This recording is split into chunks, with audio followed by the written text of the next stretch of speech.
Hello everyone. So I have just read the Preludium and chapter 1 of Skywalkers, a Clone Wars story.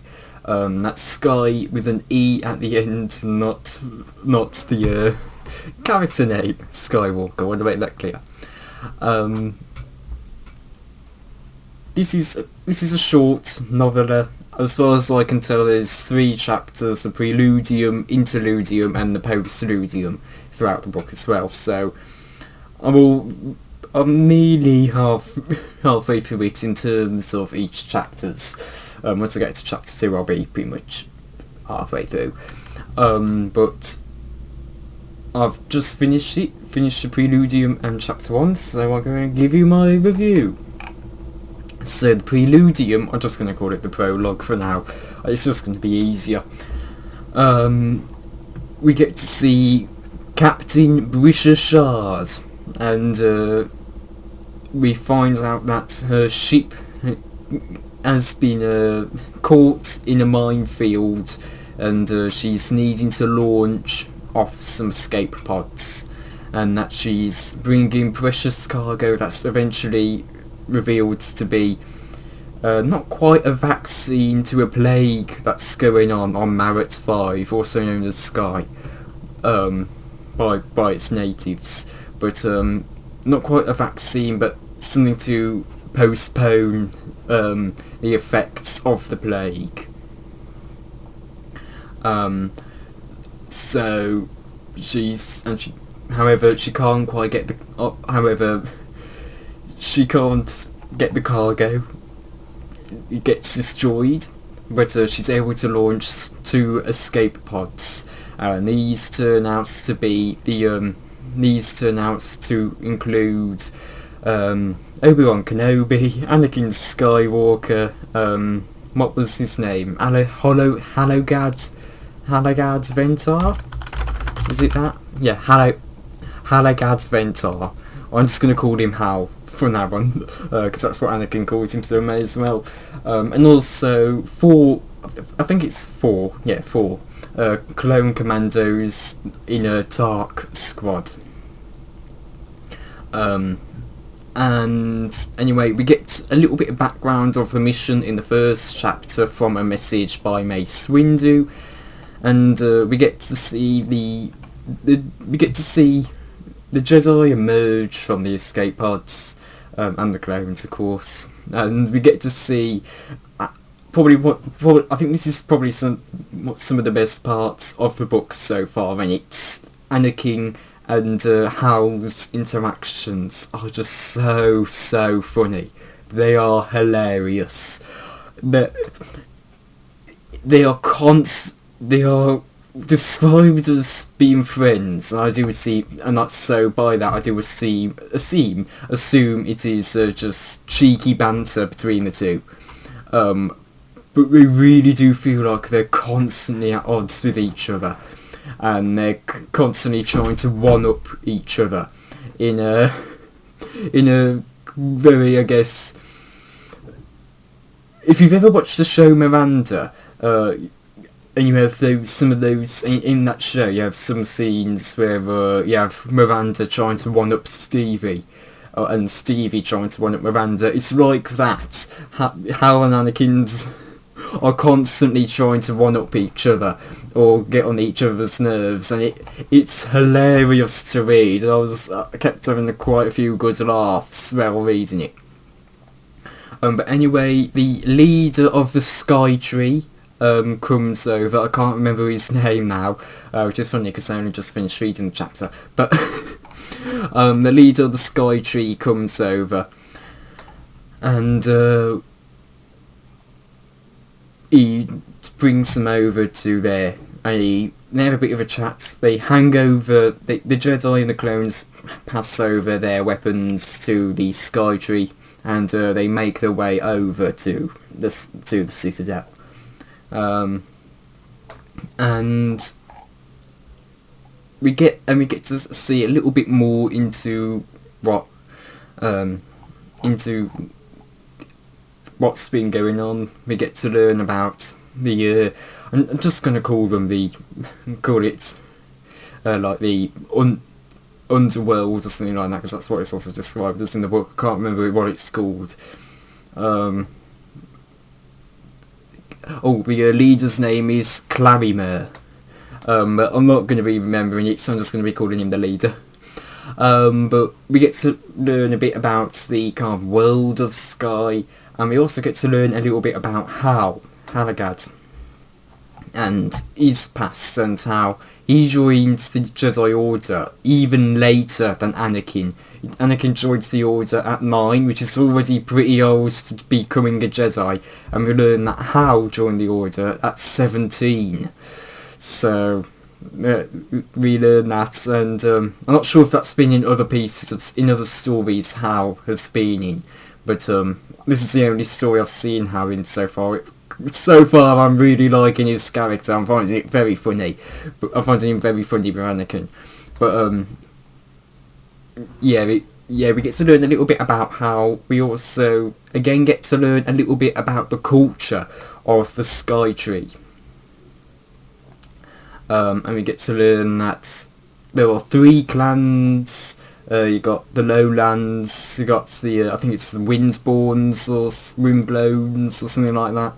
And you also have the Outlanders, and the Outlanders they kind of deviate from the Outlands, sorry, and they kind of deviate from the other 2 clans, and it's not the Windblowers, it's the Highland. But anyway, the Outlanders, the Outland clan, they kind of deviate from the Lowland and the Highland clans. And they're kind of seen as the lowest, class on Sky. But anyway, we then get, we also learn that Zeta Magnus, who is the reason I'm reading this book, because he's literally just Arthur Prime. But anyway, we get to learn that Zeta Magnus has pretty much claimed himself to be the ruler of Sky and the system, and as its Magister. So that again, that's nice. That's a nice little tie-in with to have shortly after reading Plagueis. It hasn't been too long since I've read Plagueis, and if you know that, Plagueis is publicly known as Magister Higo Damask. So that's quite nice to see the return of Magister for this book. So we have Magister Zeta Magnus, or shall we just say Arthur Prime, because let's be honest, it's just Arthur Prime. They share exact same pieces of lore anyway. We learn that he's kind of turned the Outland clan that had sort of came to peace with the other clans. They were still in feud, but they were happy to be with one another. They were content with it, I think that's better to say. But they're still very much with them. They were. It was enough for them to still be ready to betray them, which Zeta Magnus has done, and he's started to release this plague. I don't know why. I don't know whether it's meant to turn them into something else, whether it's just literally just to make them sick. But maybe we'll find out. Hold on. But we eventually get to the Citadel, and we get another funny interaction as they're crossing the bridge between Hal, Anakin, and Obi-Wan, and also what's her name, Helena or Helena, something like that. But anyway, then they get into the Councilor Chamber, and they're able to convince the Council that the Jedi are here to help. That they aren't like Zeta Magnus, who tricked them into thinking he was there to help, only to enslave them. And then we end off the chapter with Zeta Magnus, who is released a public transmission, and referring to the Republic and the Jedi. and we learn he's not very happy that people are on his world. And he's given them 24 hours to pretty much recognise that he's the ruler and to leave. Well, okay, it just says you have, I hence hereby grant your masters 24 standard hours to recognise my sovereign rule, as it says in the book. But he's given those 24 hours, and if they don't, then he will retaliate by sending one of his many different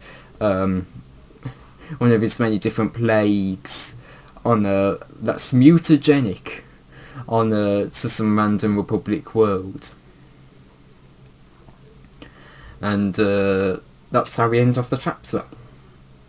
And if you're wondering why, it is because Zeta Magnus is not why he's doing this. Is why Zeta's doing this. We don't know yet.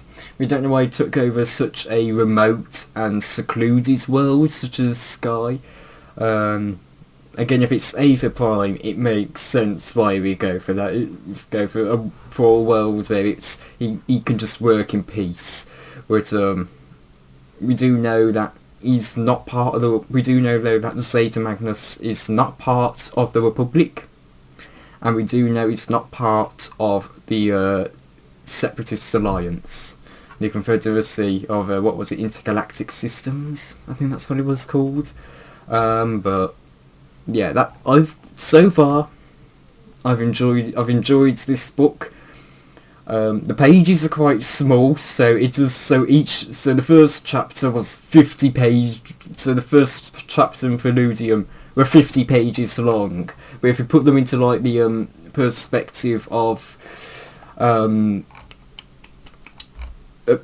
into the actual size of the Plagueis novel, it's a bit smaller, then they're only then it's only 16 pages long. It's just because the pages are so small and the text is so big, it goes on for 50 pages, which makes it a lot longer than it is.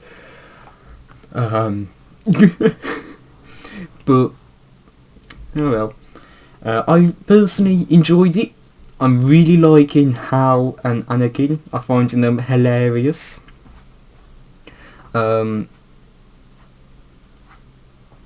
I'm probably just going to continue reading on when I'm ready. I do think though that this is a similar situation to Plagueis. It is, where there is so, I guess, what's the best way to put it? There's a lot in the chapter, but not a whole lot to talk about, if that makes sense. It's a lot of exposition and description of what's going on, rather than packing a bunch of stuff into the chapter. And I think that's fine. This is a novella. There's only 3 chapters of Preludium, Interludium and Postludium, so they got to fit what they can.